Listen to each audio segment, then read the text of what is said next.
owners to your TFFL webcast. It is Wednesday, October 16th, 2019. We are looking back at week 6 TFFL action, looking ahead to week 7. We are squarely at the midpoint of the 2019 regular season here. Let me give you some headlines to sort of tee us up. The Beavers staying undefeated, now 6-0. More than that, they really have staked a claim to the Southern Conference crown already.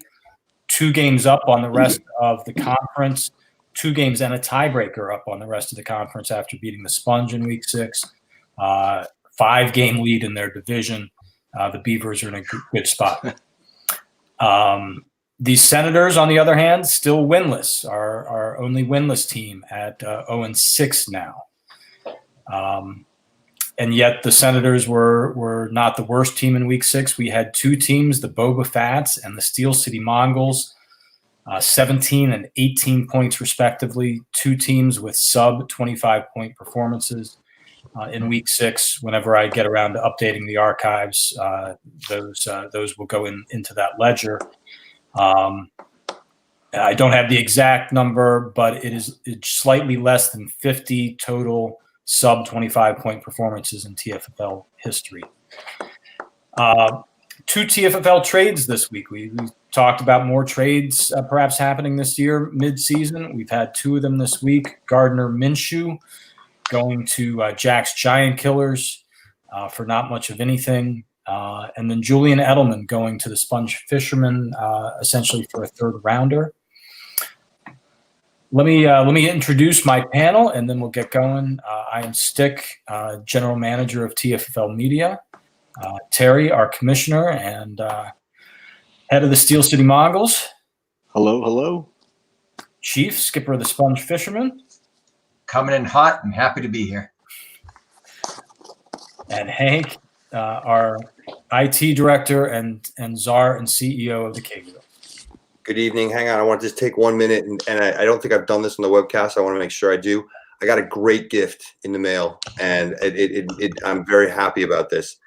So quickly setting the scene.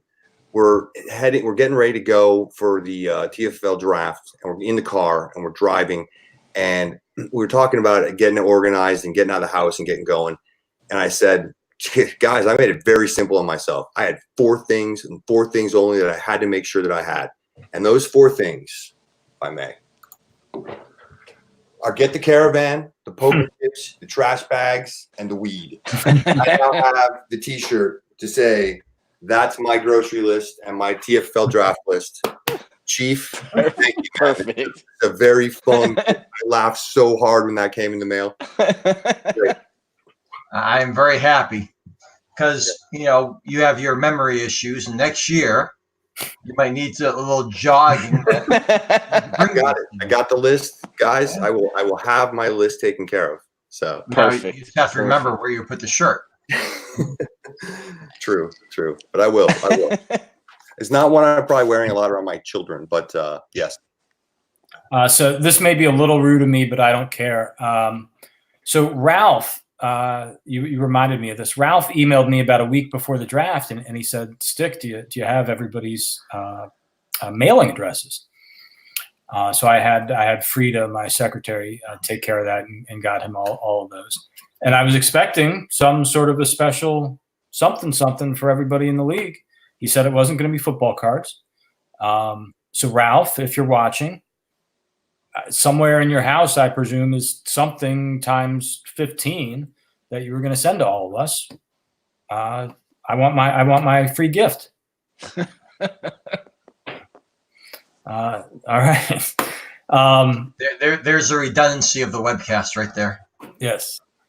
So I will point out really quick, Hank will illustrate this in the standing segment, but the webcaster is doing a lot better this year thus far. I don't mean to jinx us, but Aliens at least 500. Giant Killers 3-game winning streak now to get to 500. K-Wheels and Sponge both above 500 at 4-2. Well done, guys. Let me give you a trivia question to get us started. I've been promising some easier questions for you So here's another true false. Let's give you 2 points for the correct answer. I mentioned that we had two sub 25-point performances in week 6.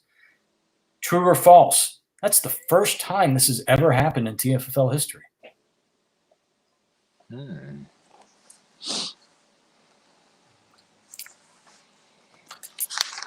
All right, while you guys think about that, at home, write down your answer. Terry, why don't you give us an update from the commissioner's office midway through the 2019 season? Yeah, midway through the 2019 season, good season. Had a minor hiccup last week with the rule change that I blanked on. And I guess it had happened twice. Nobody caught it. And Rich caught it this week. So kudos, Rich, for keeping us honest. And we got lucky, and it didn't affect the outcome of a game. So no harm, no foul. Yes, I was sad to lose points though. Yeah, I didn't want to interrupt, but when I was playing stick and Thielen got that, it actually registered as 6 at the time. So I didn't say anything. It must have updated to 10 at a later time. At a later time. So I thought you had it locked down. Well, there you go. It is now. So now it is. Yeah. This strikes me as a serious failing of our rules chairman. Absolutely. I mean, absolutely. I wasn't going to go there, but since you did, I will gladly pile on.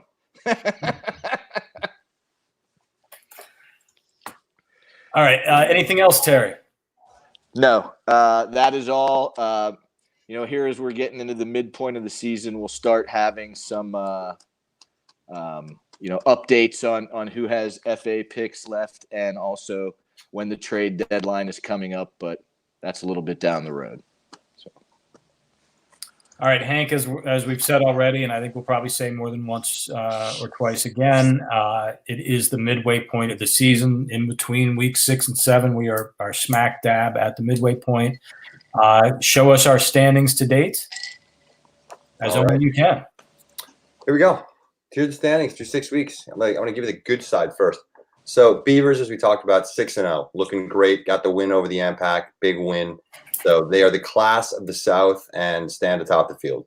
Packers at 5-1, and then we got a trio of teams: the Sponge, Wheels, and Lizards at 4-2.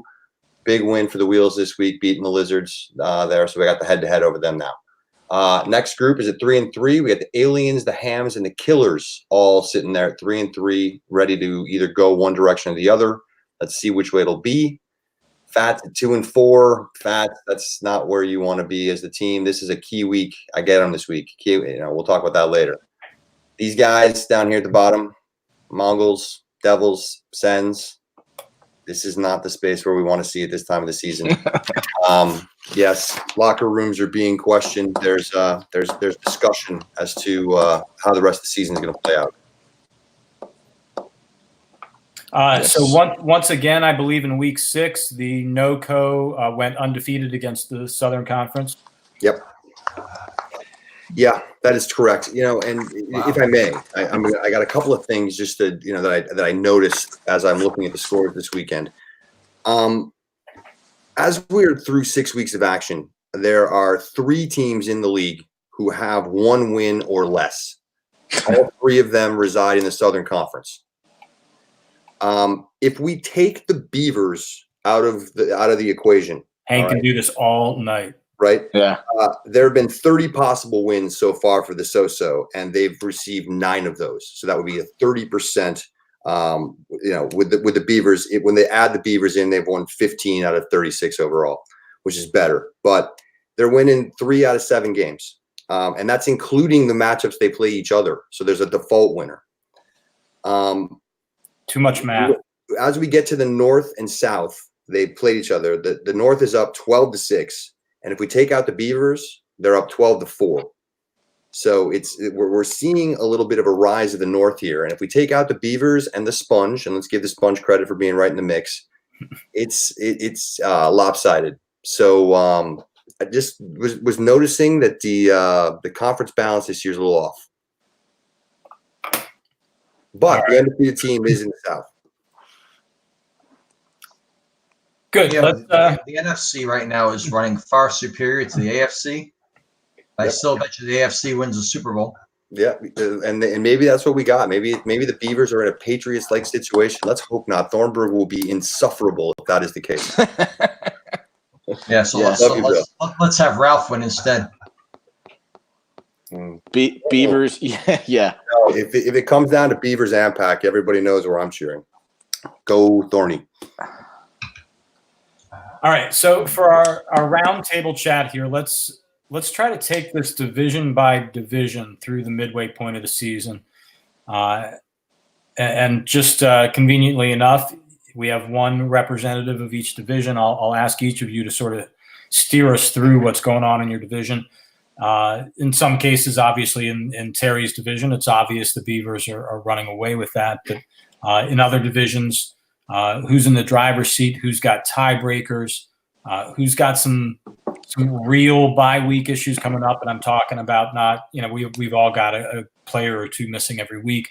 But does a franchise out there have a wipeout week where they're missing their star quarterback and three other guys?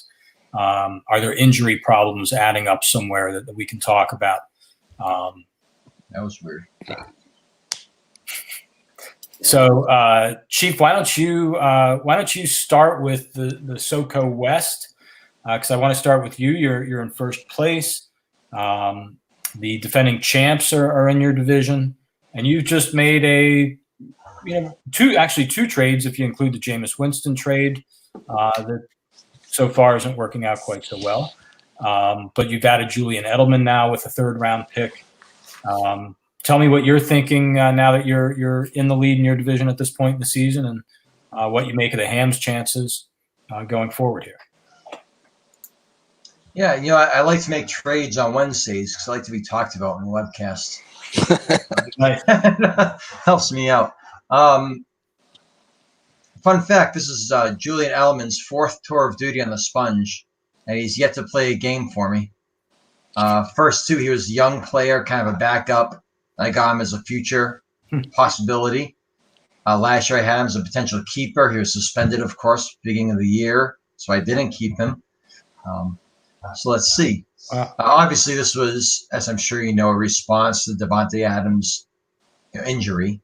I felt I needed some better backup possibilities, and I thought he was the best that was available. Yes, I'm in first place by, I think, one game, right? It's the Hams. Hams are 3. Hams are 3-3. Yeah.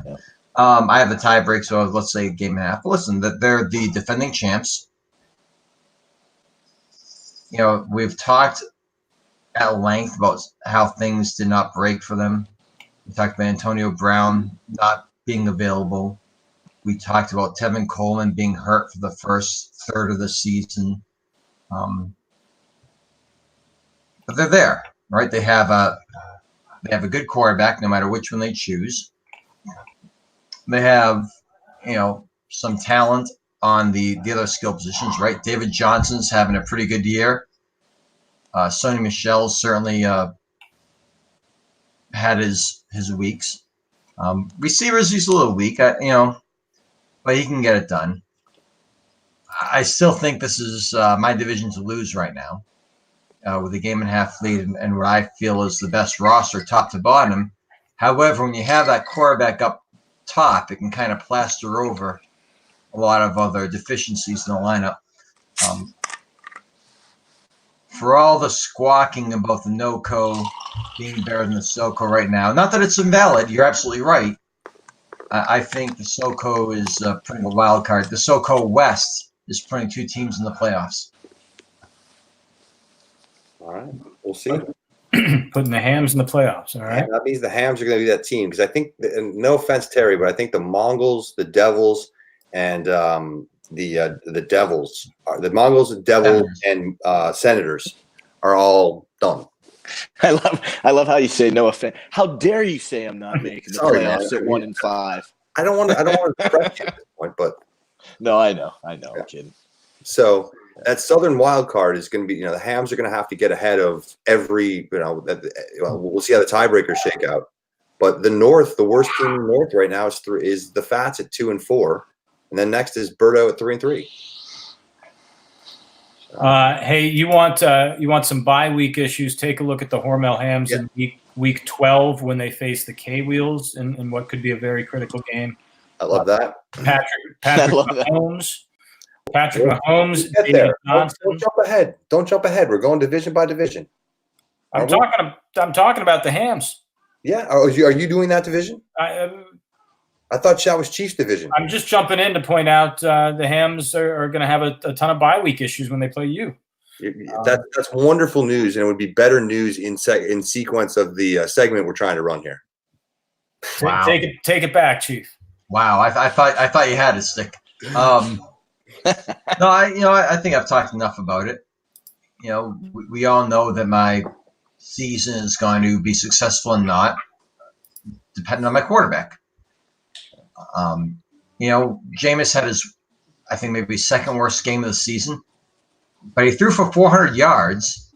More importantly, he put up the best number for the sponge all year with 16 out of that position, despite being responsible for like 7 turnovers, whatever absurdity that was. 4 picks. This week's tough. This week, I don't know. It's going back to, he's unbiased. Brissett or Jones, and I've gone back or forth on either of them. But big picture wise, there's been offers for bigger name quarterbacks out there, but I think I want to keep my strengths. Most of it will cost me a running back or receiver, right? I'd rather keep my running backs and receivers that I have and roll the dice on Jameis, putting up good fantasy numbers, if not, huge wins for Tampa Bay. At least throw for 400 yards and 2 touchdowns and a loss. And I'm fucking happy as hell. Yeah. So, again, I think it's going to be 2 so-called West teams. It might be. I totally co-sign your, let's have a great fantasy game and not worry so much about if the Buccaneers win. Jameis Winston's been solid. You got this weekend. You got Daniel Jones too. I was reading about. They got an interesting game with Arizona that might be worth taking a look at. With Winston on a bye. Yeah, and Brissett's with Houston, which again you'll probably need to score a lot of points. Yeah. So I've gone back and forth. Right now I'm on Brissett, but who knows who starts by Sunday afternoon. Mm-hmm.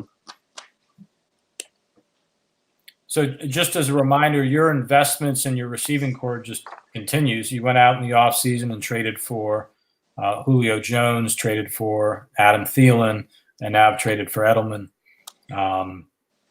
Playing to your strength and making sure your receiving core stays strong. Yeah, and I think he was the best player available, and I don't want to overstate it because I think it does get overstated more often than not. But I think keeping him away from other teams probably pushed me over the edge there. Mm-hmm. I don't want a needy wide receiver team who I'm battling, let's say Hams, or even a good no-co team, to be able to improve that. But, I've got an injured receiver. I've got bye weeks coming up. And so I thought the time was now to make a move. Mm-hmm.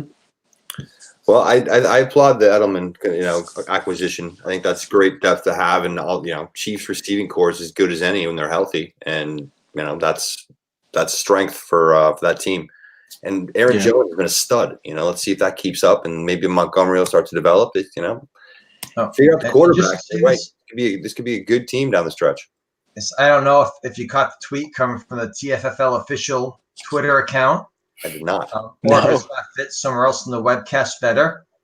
This game between the Sponge and the Devils are favored by 4 by some, I don't know, new math or something. But we have, head-to-head, Julio Jones versus Calvin Ridley. We have Adam Thielen versus Stephon Diggs. Yep. And like I said, it's the flex position, but the way it's on ComCom is Matt Breida versus George Kittle. So there's a lot of head-to-head action going on in this game, and we'll see, which receiver gets preferred from his quarterback. Is Diggs gonna, last week was Diggs, the week before was Thielen. Last week was Jones, the week before was Ridley. Yep. This is gonna be a very interesting game. Are you thinking Devontae Adams is going to play? I expect him to, but I'm prepared if he doesn't. Yeah. The thing that screwed me last week is I had Golden Tate playing on a Thursday and Devontae Adams playing Monday night. And so I was kind of holding out hope Devontae Adams, and by the time he was ruled out, not that Tate was a great play against the Patriots, but he got 12 points. Yeah. And if he was ruled out early, I would have had that 12 points in my lineup. So you Kind of left me with nobody. If Adams is out, are you going to go Tate or Edelman? Yeah, I really haven't even. Tate's got Arizona. Edelman's got that Monday night against the Jets. I don't know. Matchups. I don't know. That's good. I'm hoping I don't have to make that call. And if Gordon's out, you got to think Edelman's going to get a ton more and more targets. Yeah.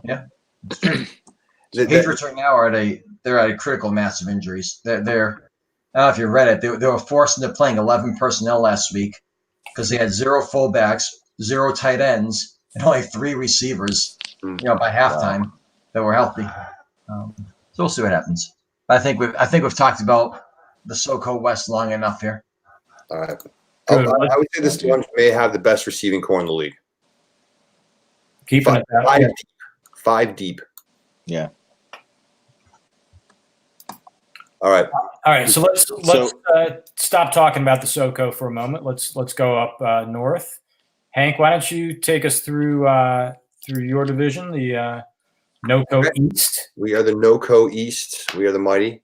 All right. So the head-to-head matchup basically shook out as Ralph is 2-0. Obviously, he's the strength of the North. I'm 1-1. Lost the AMPAC, beat the Killers. Killers being then 0-2.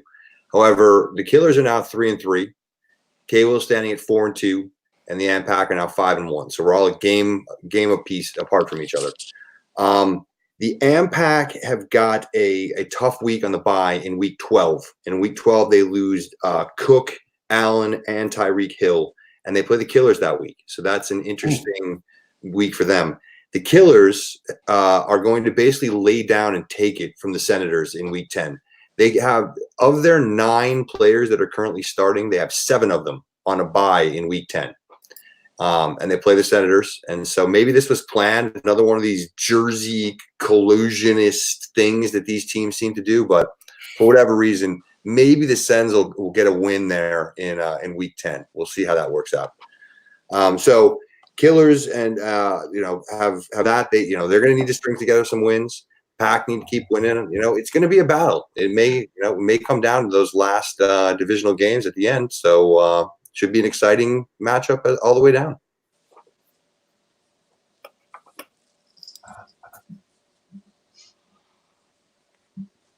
Yeah, I mean, here's the point about Ralph. I want to make sure he gets credit. I mean, this is the highest scoring team in the league by a fairly significant margin. I wanted to check on this. He's done well getting Brady's rejuvenation this year, and then Matt Ryan's been good too. He's got great running backs. We know this. The Packers, about that. Let's state the obvious here. The dude's getting 12 points a game from the Patriots defense. Yeah, true. Scored in every that's your game. bingo free space right there. Mm-hmm. Highest scoring team last week with 89 points. That's their second time in 6 weeks they've been the highest scoring team. They just added Tyreek Hill back. I know we don't like to do this, but Ralph is a scary looking team right now. Mm-hmm. No doubt. Don't fear the AMPAC. Boo the AMPAC. Who cares? The AMPAC. No, they're going to be very beatable. We'll see how it goes. We'll see how those running backs hold up. They're going to have to. And he's got, Tyreek Hill is an injury waiting to happen. We'll see. We'll see how it goes. And this is your chance, Hank. So Berto 3-3. He's making trades. He's making moves. He's got the 3-game winning streak going. What's wrong? I stated on email this week, and I don't need to beat this because Terry. I mean, look, man, you know the deal. Chief said it again. Berto, for whatever reason, has a horseshoe up his ass or a rabbit's foot somewhere. He makes these insignificant little trades make the difference in winning Pac Bowls. He's done it 5 times.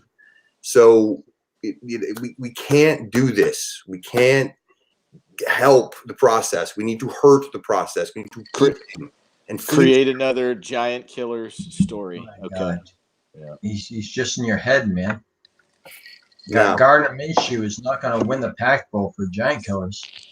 Let's just see. Let's just wait. You know. I hope he incorporates a mustache into his logo. So I think that would be pretty interesting. You didn't pick up my redneck pimp comment. I did. Yeah. I did. It was well done. But I think Berto's genius is over. Wait, he hasn't won a Pac in what, 4 years? I mean, come on. that sounds lovely to me. Right, we had like the Lizards, the Fats, and somebody else. I mean, it's how many Pac Bowls on this panel right here? Yeah, I can't count that a long time ago. Yeah. Yeah. So I'm just saying, Berto has got some ability to make things happen as these trades come down. Here's the flip side, and I grant your point, and Ralph kind of cemented it, right? That the guy obviously knows what he's doing, right? He's won Pac Bowls. He's done it while transitioning his roster and pivoting to different players and won Pac Bowls. The flip side of that is that when you get that kind of success, you kind of get desperate to keep that success. And I think you push for trades that really aren't necessarily helping your team. I mean, this doesn't hurt his team, but I mean, sometimes a trade to fill a bye week is just a trade to fill a bye week. Sure. Sometimes picking up a defense is just picking up a defense. Come on, he's the best we've got based on empirical evidence, but I don't think the gap is that big. I'm just saying, don't help. Don't aid the process with mice nuts things that is Gardner Minshew scary? Not right now. Just wait. We're gonna have this conversation in 6 weeks. Certainly, maybe if he beat me over the head for decades and kept me in the playoffs, maybe I'd think differently. Certainly, he's not scary as a Mongol. If he had stayed on the Mongols, he would have ended up, injured like Alex Smith or Drew Brees or Mason Rudolph or anybody else that I've don't forget Darius Geis. Darius Geis that I've almost had killed. I'm sorry, fellas, for drafting you.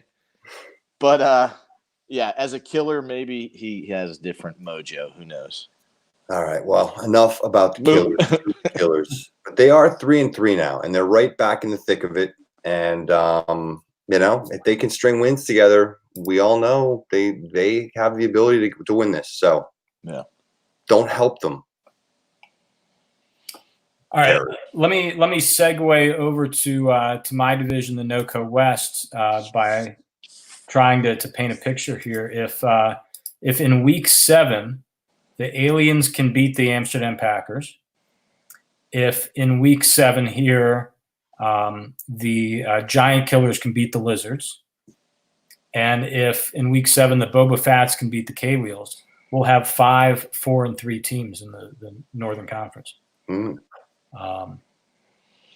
We'll see if things tighten up here or we start to get some real separation. So in my division, the Lizards are 4-2, leading the division right now. I will remind everybody that the Lizards were in 3 straight packed bowls, 2014 to 2016. This is a very strong franchise, tough to beat in any given week just because they're putting out superstars like Michael Thomas and Odell Beckham. Dak Prescott's having a very good season right now. Austin Hooper is in this lineup and doing very well. So Rich knows what he's doing. He's got a strong team with a strong core. He is going to be tough to beat. 2-0 in the division. He's got that angle as well. But the Aliens at 3-3 are right there. I'm feeling good about my team. And then we got the Boba Fats at 2-4. We talked about them a little bit, I think, before we went on the air. This is a team that went undefeated last year. At 2-4, they're kind of on the brink. If you want to talk about bye issues, you're going to be talking about, winner of the Los Angeles Rams on a bye, winner of the Frams on a bye, and it's week 9. I had this answered. They are playing the Beavers in week 9, I believe, without Jared Goff, without Todd Gurley. They've got some other guys outside. That's going to be a tough win for them. The Fats are going to struggle, I think, to get to 7 wins at this point. Again, Lizards at the top are strong. The Aliens are going to have a tough climb to overtake them. But at the moment, the Aliens are in the wild card hunt, and we'll take that. Okay. All right. I think you're right. The Lizards are a scary team. I'm thrilled to have put them away last week. The fall of the Fats is interesting in just that they were so dominant, and it really shows the tendency of that the dependency on the Rams with Goff and Kupp and Gurley and Zerline, and I think he had Zerline, but I don't know. He had a number of Rams, and they haven't put up the points this year. And Kelsey hasn't been quite the Gronkowski clone that he was last year. It just hasn't had the same look. But he's still a scary team. Like you said, they're just 1 year removed from running the table. Yeah, I didn't mention Cooper Kupp. Rams defense, and if AJ Green were to come back in the next couple of weeks, he'll be on a bye in week 9. Yeah. I get the feeling AJ Green's not coming back anytime soon. I don't. Yeah, I really don't. Bring back after the bye. Yep. And to talk about the Aliens, guy. Let's just look at the Aliens. I mean, you did a lot of investing in your running back core. Freeman and Gordon and are great to have. I mean, Wentz is exciting. He hasn't quite lived up to last year's hype.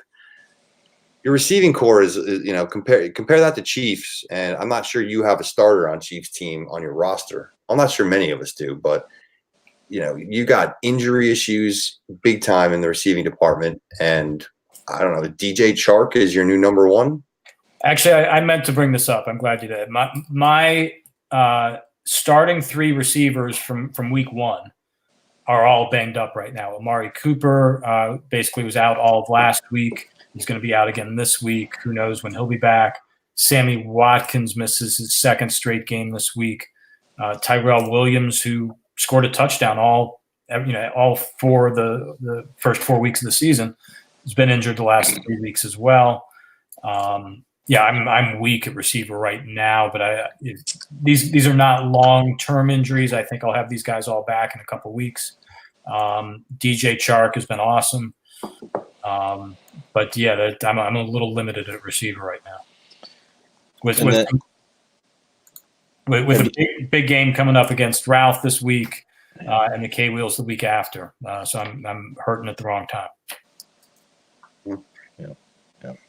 Yeah, it'll be a grind. I mean, the Aliens have to get hot, but the Lizards are in a prime position to put the gas down if they can do it. Yeah. All right, Terry, you've got sort of the easiest division to break down at the moment. Yeah. As you said, 5-game lead for Bill. He's undefeated. So we know who's going to win the division. So I'm going to kind of take a little different tact on that. Bill was the number 1 pick in this year's draft, and now he's undefeated.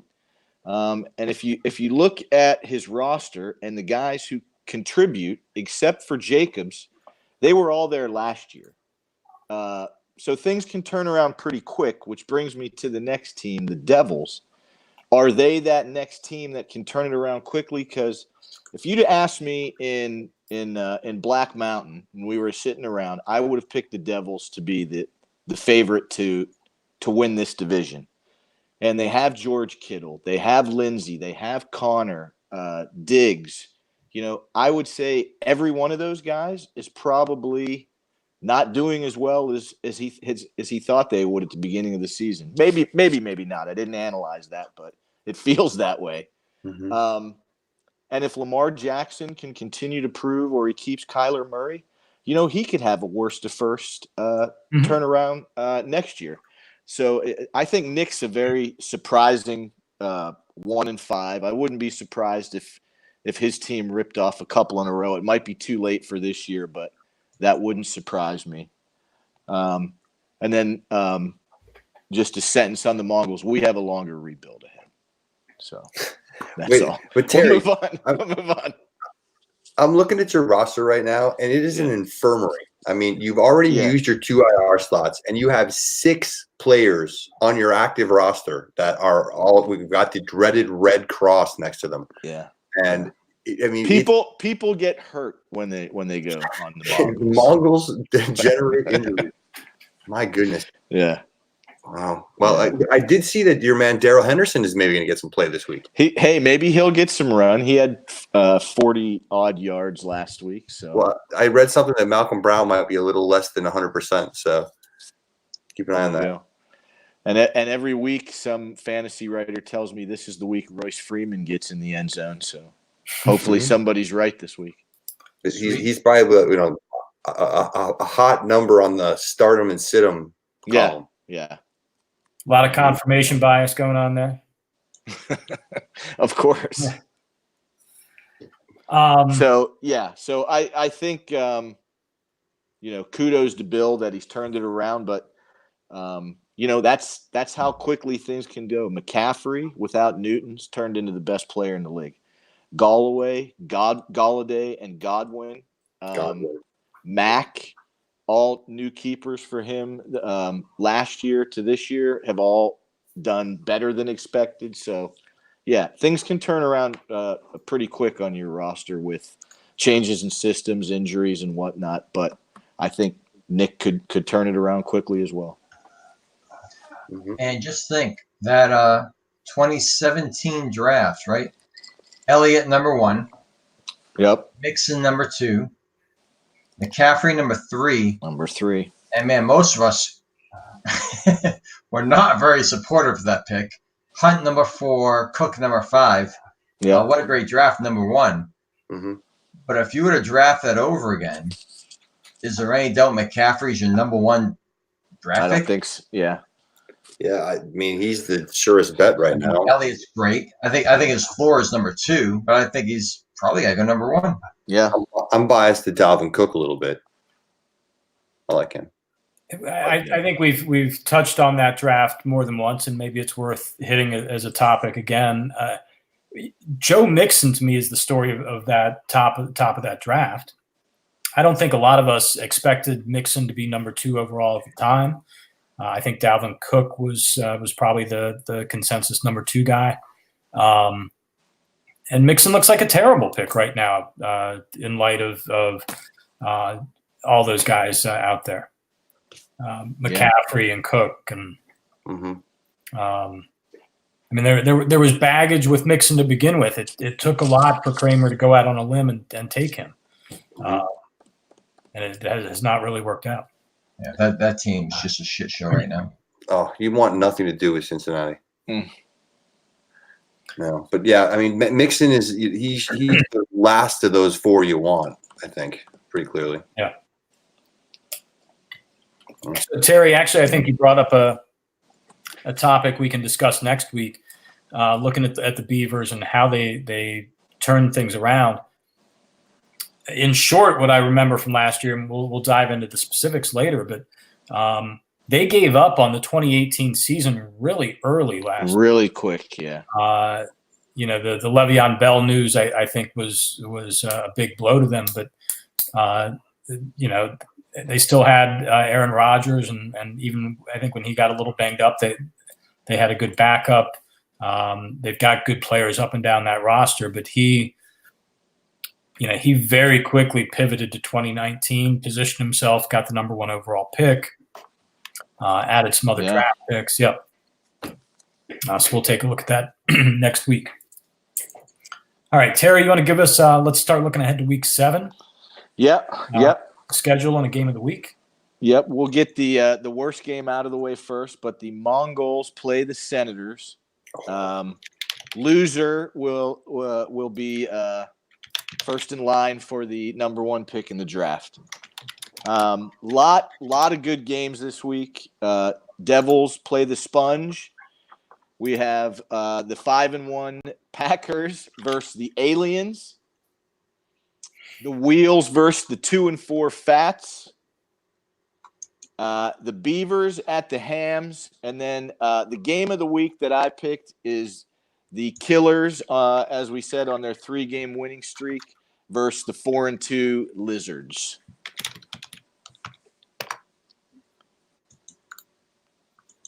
And there you have it, the slate of games for Week 7. All right. I like it. I like it. This is the Gardner Minshew Bowl. The Gardner Minshew Bowl. That's right. There you go. And Rich seems genuinely worried.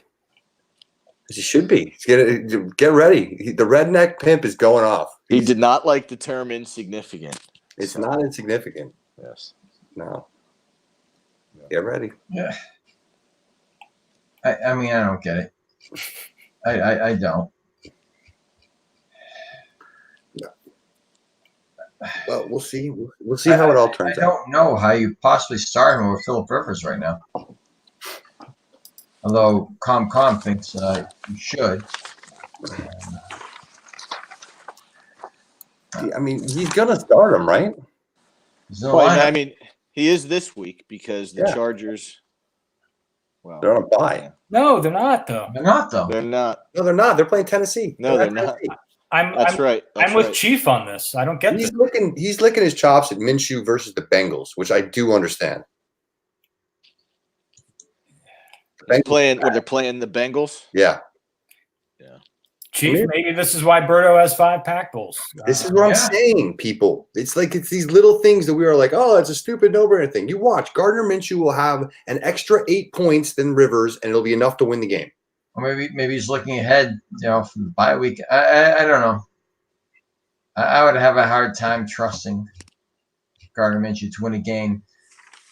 And you're 3-3. It's early enough in the season where you have a game or two margin of error, but not a lot.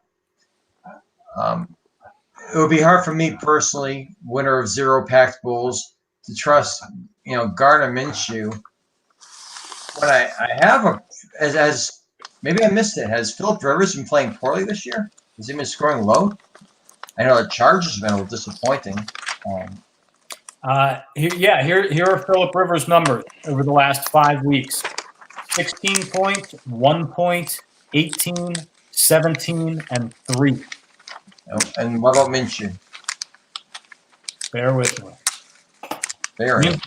I got Minshew right here. Here you go. He had one last week. He had 1 last week, but prior to that, he'd gone 20, 15, 15, 10, 15. The upside's just not there. No. 20 is his high point. Good call. It's Cincinnati this week. Cincinnati. DJ Chark. Feeling good. He's in my lineup. That's what I'm saying. This is just watch. The Lizards are missing Odell Beckham and Mike Evans, both on a bye this week, so their lineup is not nearly as scary as usual. In fact, top to bottom, the Killers actually have I think a stronger lineup this week. I'm going to go out on a limb and pick the Killers in this. I'm not. I think the Lizards will take care of the Killers. You get that battle of the Philadelphia backfield feature in this one. Mm-hmm. Yeah. And who's going to get the touchdowns, assuming they have a few?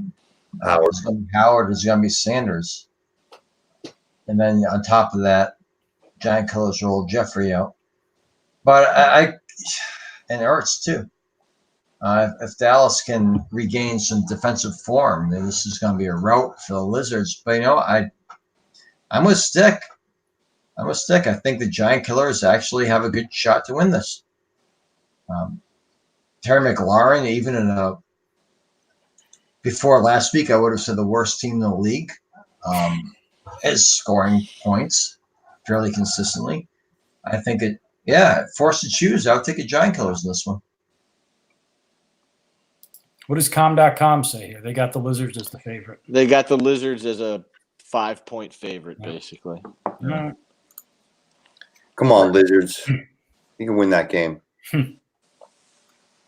Like I said, if these no-co games all go the right way, we get a lot of teams ending up at 4-3. Yeah. Well, I'm excited. I think I'm getting both Saquon and Singletary back this week. So Justin Tucker might decide this game.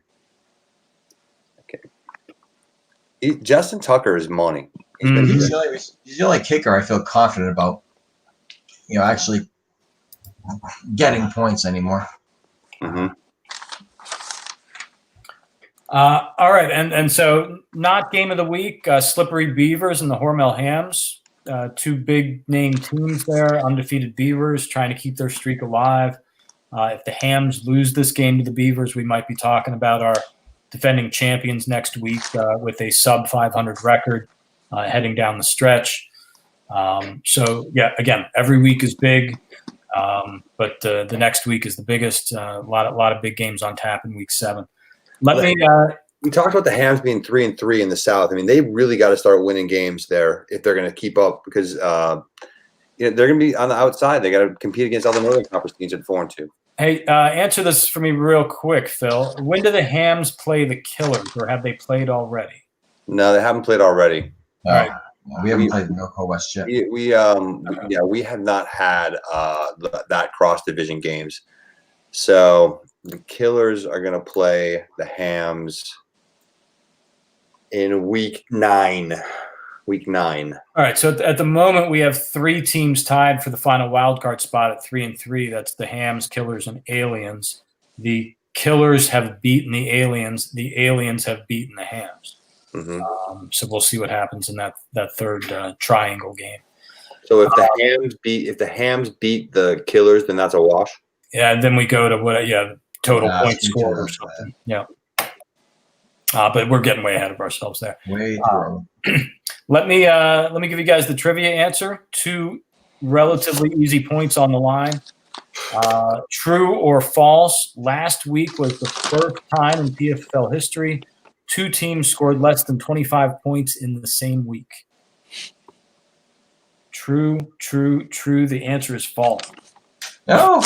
The answer is false. It has happened, and there's an interesting answer here. It has happened 3 times prior. 3 times? 3 times? Oh no, I know where this is going. There's only been 18 total. What's that? How many have been total? Total like 4 times now in our history. No. How many total under 25 games have there been? 50 or so, like 49, 48, something like that. Yeah. Is there that many? It's somewhere between 45 and 50. I don't have the exact number. But here's the interesting wrinkle on the answer. So it's happened 3 times prior. As a reminder, it just happened in week 6, 2019. The last 3 times it happened were week 6, 2003, week 6, 1999, and week 5, 1998. So week 6, really bad week. There you go. Terry, I know you were cringing a little bit, but out of those previous 3 times, the Mongols were only involved once. Okay, good. The K-Wheels were actually involved twice. What did I do? Week 5, 1998, you had 21 points. Week 6, 2003, you had 23 points. I didn't want to say anything early in case it was a trivia question. Sponge have still yet to be on that list. Ooh. Good for you. That's good, nice. Good. It's kind of rare that we have these performances. I don't think this could be another trivia question, but it's been at least a couple years since we've had one of those. And the all-time worst performance is 8 points. 8 points by the Mongols. Yeah, that's brutal. And I don't mean to beat these up too bad. I mean, these were not like really close to just sneaking in under the wire at 23 or 24. These were 2 bad performances, 17 and 18. Yeah. Terry, here's hopes you turn it around a little bit. You may be rooting for the number 1 overall pick at this point, but let's hope you're scoring above 25 points.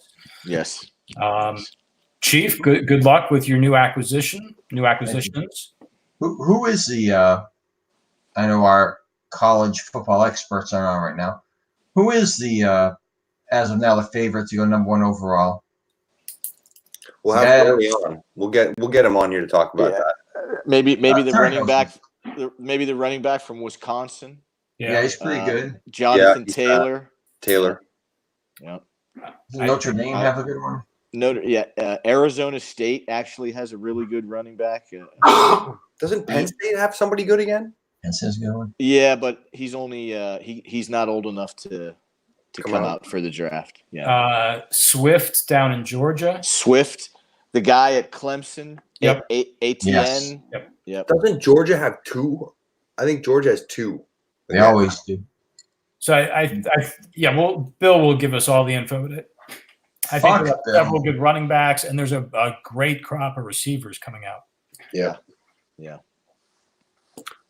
All right, so that's it. Yeah, hey, I was just going around the horn here. Good luck to the K-Wheels as well. Thank you. You got the Fats, yes? Fats. Yep. All right. And Aliens, I know you're all rooting for me as we take on the AMPAC this week. Yes, we are. Go Aliens. Boo AMPAC. I'll take the opposite side of that, but whatever. I understand. So this happens odd weeks, even weeks, but after week 7 next week, we'll all be on one side of 500 or the other. Season's turning here as we go along. So yeah, good luck to everybody. We'll be back here next Wednesday, the 23rd, talking about week 7 action. Take care. All right. See ya.